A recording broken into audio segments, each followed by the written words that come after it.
যে মানুষটা তোমাকে অনেক ভালোবাসতো, অনেক আগলে রাখতো, তোমার খারাপ সময়ে, তোমার ভালো সময়ে যে মানুষটা তোমার পাশে থাকতো, সে মানুষটা যদি হুট করে বদলে যায়, তাহলে তাকে ছেড়ে দিও না। তাকে দোষারোপ করো না, তাকে বারবার বলো না যে কেন তুমি আমাকে আগের মতো আর ভালোবাসো না। বরং তাকে সঙ্গ দাও। একটা সময় হয়তো বা সে মানুষটা তোমার জন্য 100% করেছে, এবার তুমি তার জন্য 100% করো।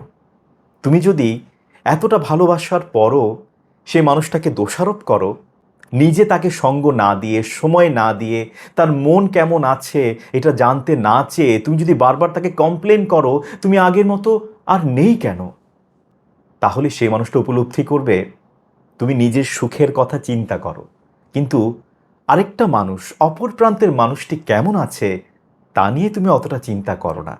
যদি সত্যিই চিন্তা করতে, তাহলে সেই মানুষটার খোঁজ নিতে, সে কি আসলে ভালো আছে, তার কি কোনো সমস্যা হয়েছে।